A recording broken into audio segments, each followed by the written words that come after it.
अंग्रेजों के शासन में सूरज को भी उखाड़ कर फेंकने की ताकत का नाम महात्मा गांधी, लेकिन वो ज्वाला हमारे और आपके दिल के अंदर। दुनिया के आधे से ज्यादा मुल्क गांधी की आइडियोलॉजी में चलते कि आप लोगों में भी गांधी मौजूद है, आपके अंदर भी गोडसे मौजूद है, आपके अंदर भी राम मौजूद और आप ही के अंदर रावण मौजूद। अपने अपने कर्मंदे पाते सब सम्मान, कुछ हिंदू मलखान है, कुछ मुस्लिम दस्तान। यहाँ जाति धर्म की बात नहीं।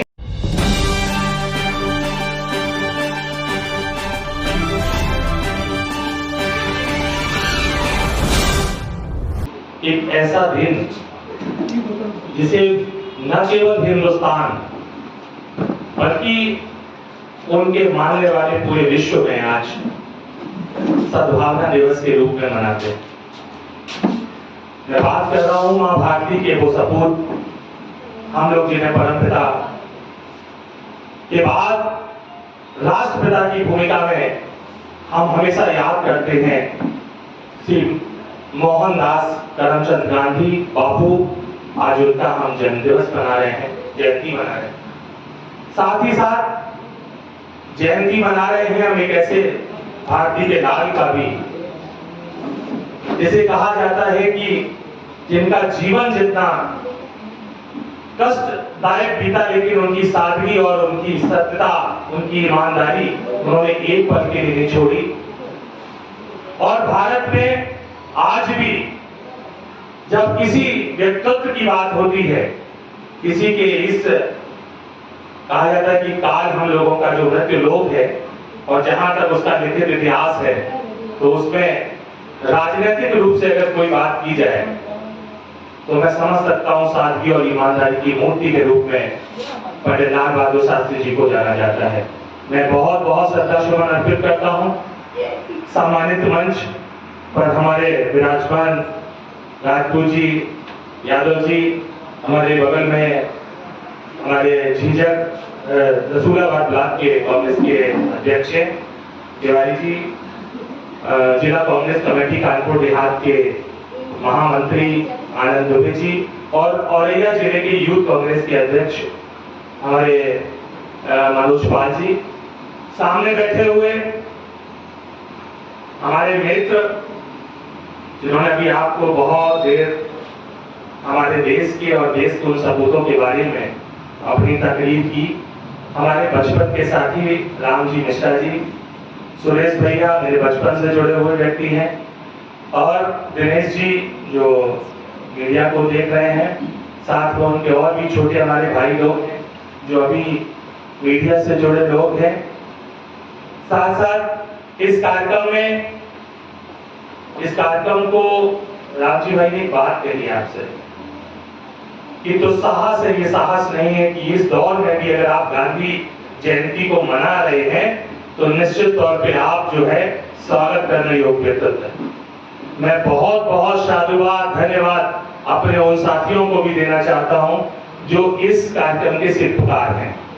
उसमें बंटू शुक्ला जी, हमारे शुभम यादव जी, ब्रजेश सिंह जी, साथ ही साथ हमारे कानपुर देहात से हमारे तोर सिंह साहब, और जनपद से भी आए हुए हमारे आलोक सिंह सिद्धार्थ जी, हमारे सलोने भैया, हमारे सारे लोग बीच में हमारे औरैया से ही हमारे इधर सिंह जी हैं मौजूद। साथ ही साथ हमारे इस नगर में, चूंकि इस नगर से हमारा बचपन का लगाव रहा है, भैया बैठे हुए हैं उस समय के जिन्हें कभी हम जवान देखते थे अपने बालक स्थिति में, अब बाल सफेद हो गए सबके, हम लोगों के भी सफेद हैं, बच्चों के हो गए। तो मैं आप सभी के लिए ईश्वर से मंगल कामना करता हूं कि आप लोग सभी लोग स्वस्थ रहें, अच्छे रहें, आपके जीवन में कोई कमी न रहे। मित्रों, मैं जब कोई बात होती है कि हम किसी श्रेष्ठ व्यक्तित्व को याद करते हैं तो संख्या थोड़ी कम होती है, लेकिन यहीं पर अगर कुछ ऐसा श्रृंगार का या अन्य चीज का कोई कार्यक्रम हुआ होता तो मुझे लगता है कि यहाँ भीड़ के लिए पुलिस को लगाना पड़ता, क्योंकि जयंती तो गांधी की मना रहे हैं और उनके बिना काम भी नहीं चलता। ना दैनिक दिनचर्या में काम चलता है, आदान प्रदान बिना गांधी के चलता है कुछ भी, है ना, चाहे वो 2000 का हो चाहे वो 10 रुपए का हो। कहीं ना कहीं मौजूद है वो। ये उनकी ताकत है, ये उनकी ताकत, उनके व्यक्तित्व की ताकत है। गांधी, चूंकि हमारे मित्र जो राम जी भैया हैं वो साहित्यिक प्रेमी हैं, तो उन्होंने साहित्यिक शब्दों का संयोजन से आपको बात बताई, अर्थपूर्ण बताई, लेकिन मैं आपको थोड़ा व्यवहारिक बताना चाहता हूं। कई बार मौके आए, लोगों ने तोड़ने की कोशिश की, आलोचना करी, गांधी ऐसे हैं, गांधी वैसे हैं,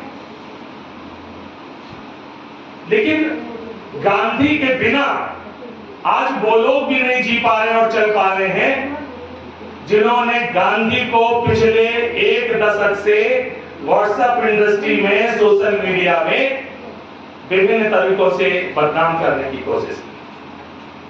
लेकिन उनका स्वच्छता मिशन भी बिना गांधी के चश्मे के पूरा नहीं होता। ये गांधी की ताकत है, ये गांधी का व्यक्तित्व है। जिस शासन में कहा जाता था कि सूर्य अस्त नहीं होता, ब्रिटानिया हुकूमत, बहुत से लोग शायद आजादी के समय के यहाँ, अब तो नहीं लगता कि कोई बैठा होगा, लेकिन एक समय था ये कहा जाता था कि अंग्रेजों के शासन में सूर्य अस्त नहीं होता, लेकिन उसको भी उखाड़ कर फेंकने की ताकत का नाम महात्मा गांधी। मैं ये नहीं कहता कि आजादी केवल किसी एक व्यक्ति के विचार, एक व्यक्ति के संघर्ष से आती है। आजादी उस दौर की जो क्राइसिस होती है हमारे बीच में।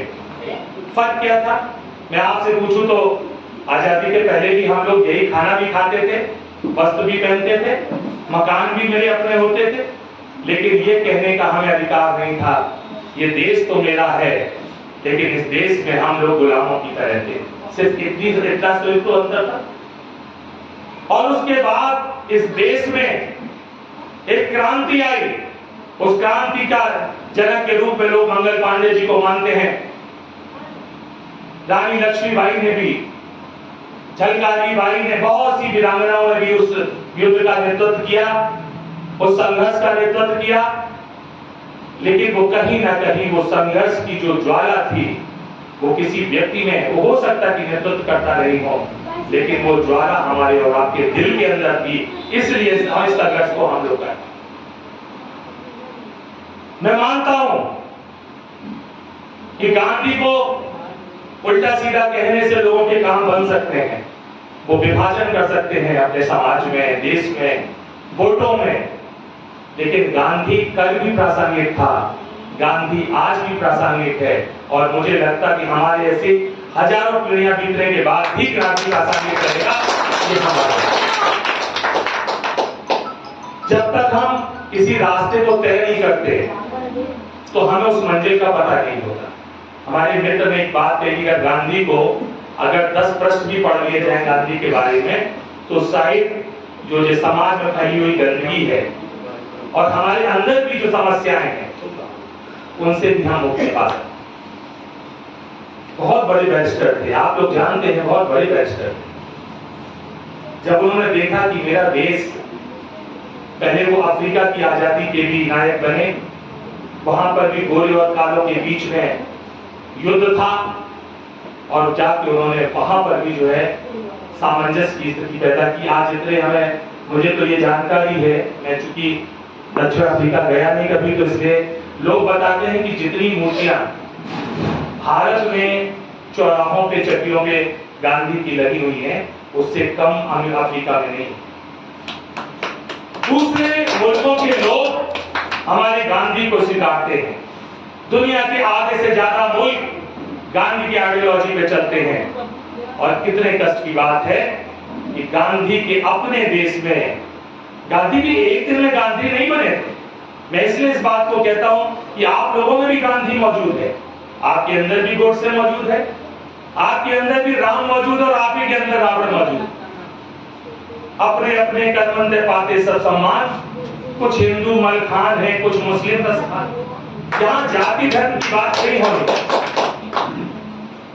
अपने कर्म थे कि प्रधान विद्वान रावण को आज हमारे साथ जलाते हैं और राम की पूजा करते हैं, ये कर्म थे।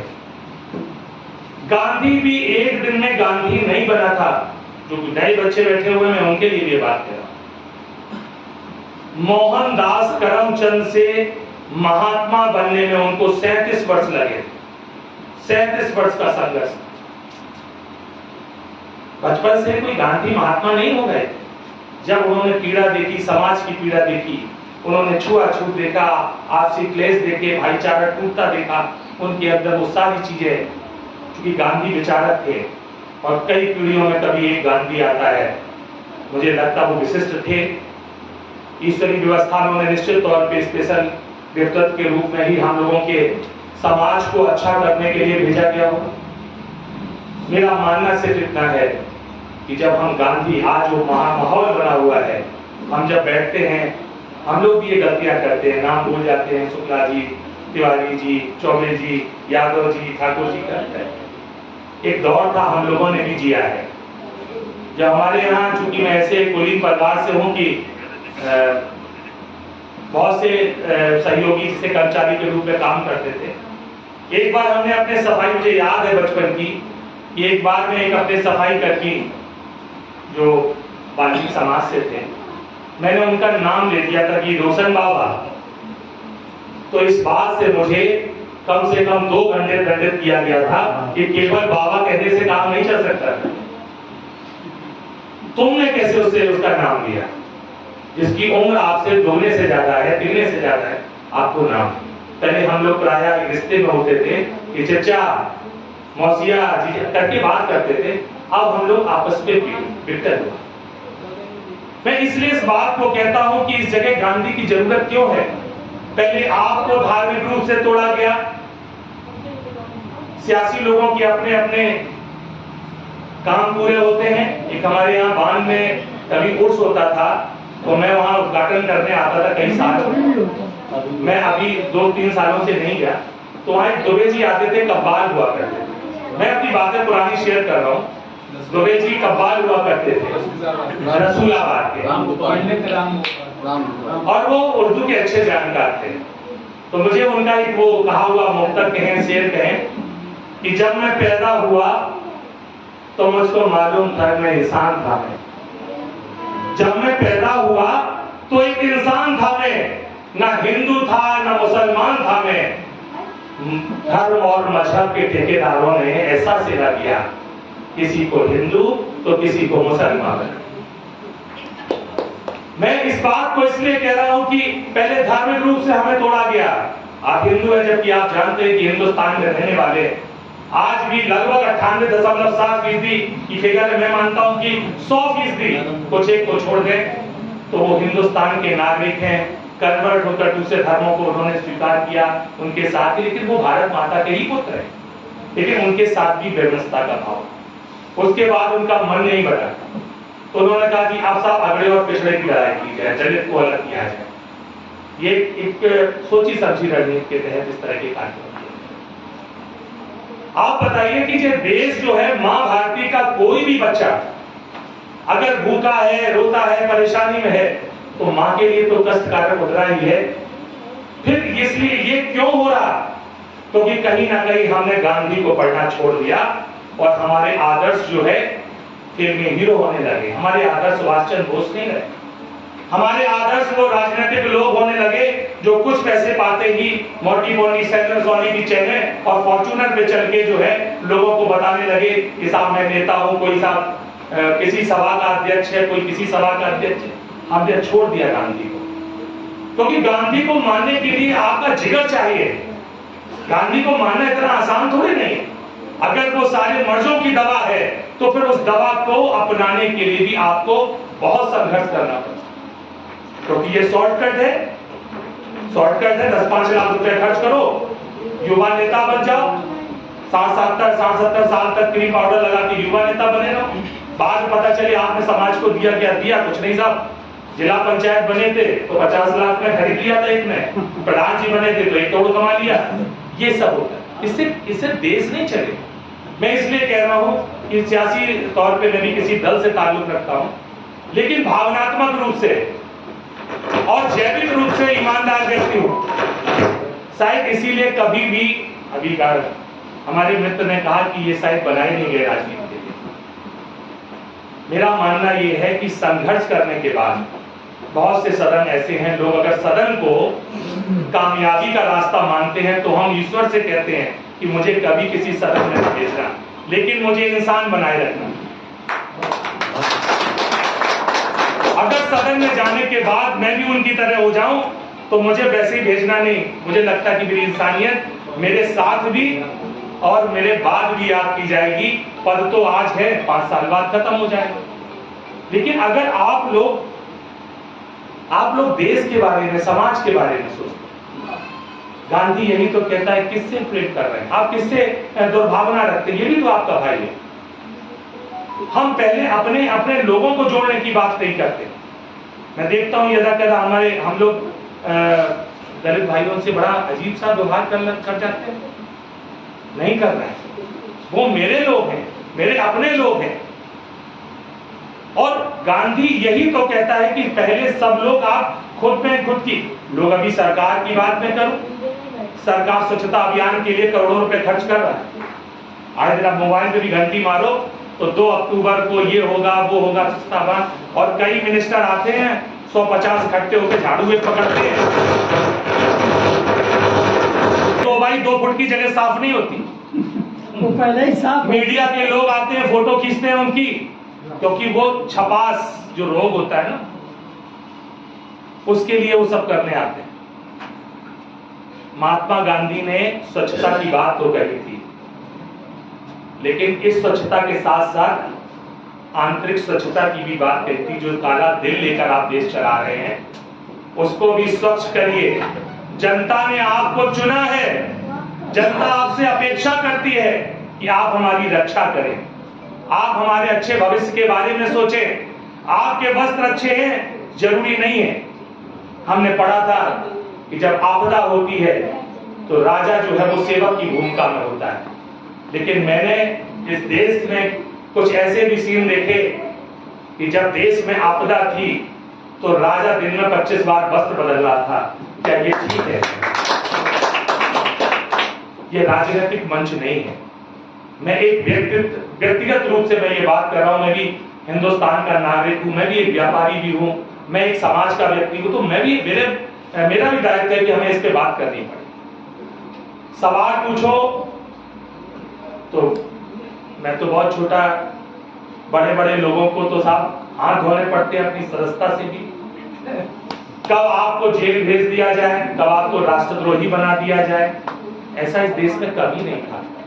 आप लोग जितने लोग बैठे हैं, मैं ईमानदारी से बताइए कि बहुत से लोग ऐसे हैं जो 60 साल को भी ऊपर पार कर रहे हैं। क्या कभी ऐसा देश में हुआ कि सच बोलने का जो हमें हौसला, हिम्मत और अधिकार गांधी ने दिया था, गांधी के प्रयासों से मिला था?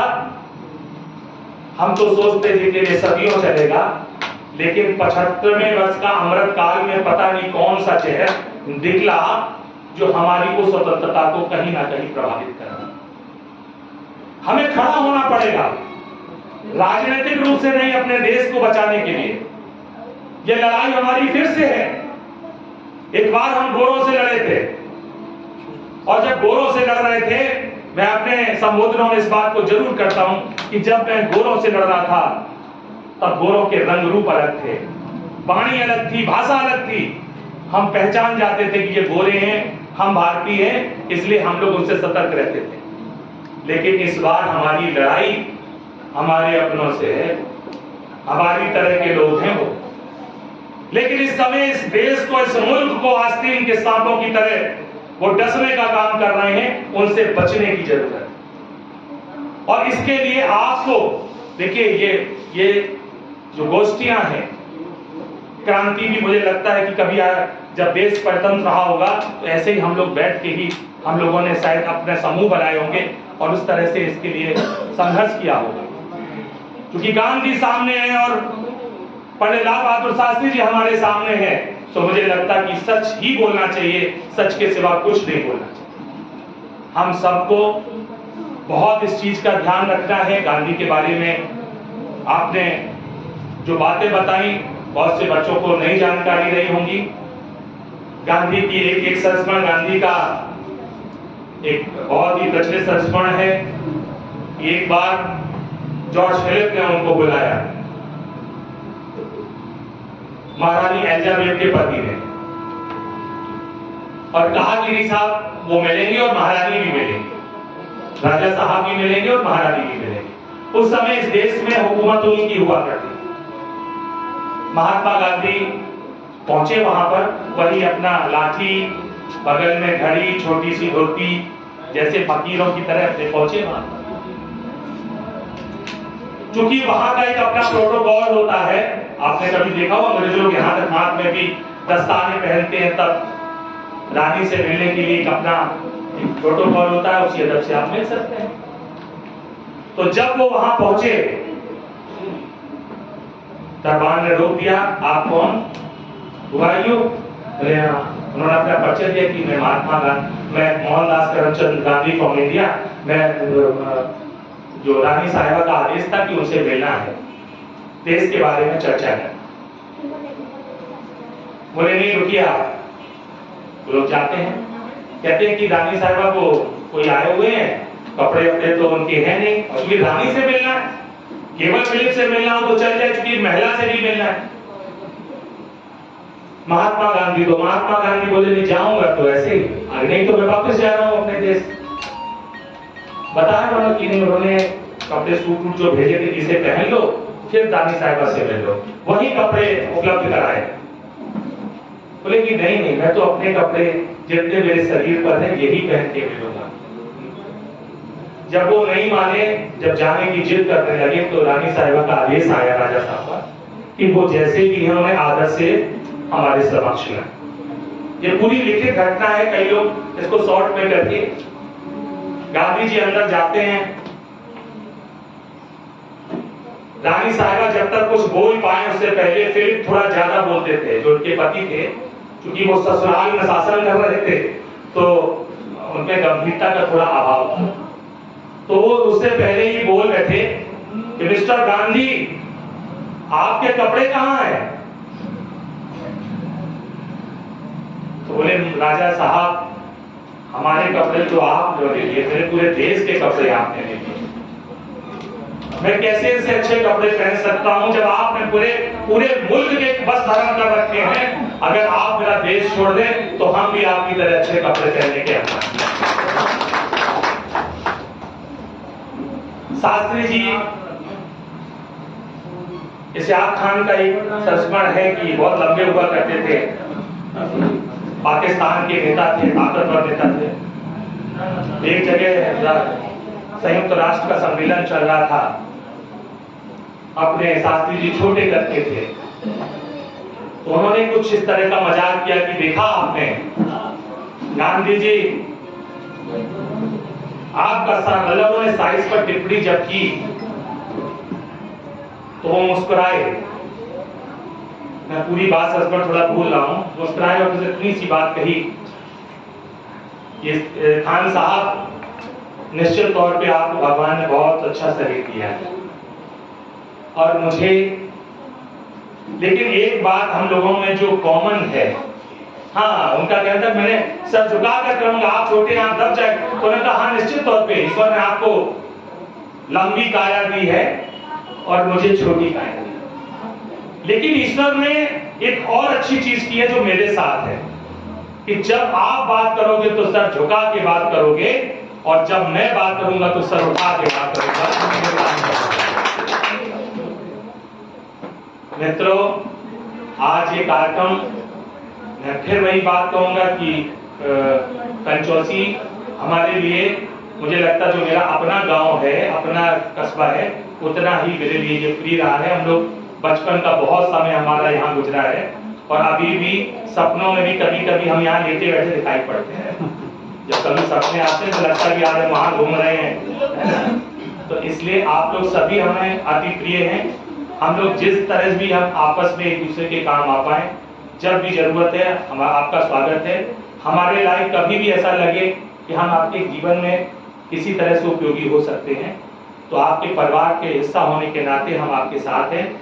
और आज के जो कार्यक्रम के आयोजक हैं, मैं फिर से एक बार, निर्जर जी का एक शेर है कि नए कमरों में अब चीजें पुरानी कौन रखता है, नए कमरों में अब चीजें पुरानी कौन रखता है, परिंदों के लिए हाथों में पानी कौन रखता है, ये है जो बड़ी मुश्किल से थामे रहे से, वरना अब बुजुर्गों की निशानी कौन रखता है। मैं बहुत बहुत धन्यवाद, साधुवाद आप सभी के जीवन के लिए। आपका आने वाला जीवन सुख में, शांति में और कामयाबी से भरा हो, ऐसी तमाम मंगल कामनाओं के साथ में आप सभी का, मंचासीन हमारे जो भी सहयोगी हैं सभी का, हमारे जो मीडिया से संबंधित सुरेश भैया, दिनेश जी और हमारे भतीजे लोग जो बैठे हुए हैं, के साथ साथ स्पेशल मैं अभिवादन करना चाहूँगा अपने राम जी बाली का। हम लोग लंगोटिया यार में बचपन में साथ पढ़े हैं, तो करे है ना? पैसों का अभाव होता था तो हम लोग मतलब पार्टी ढूंढते थे और हम लोगों का घर सम्मेलन कराते। तो आप सभी लोगों का बहुत बहुत आभार, धन्यवाद। जय हिंद, जय भारत।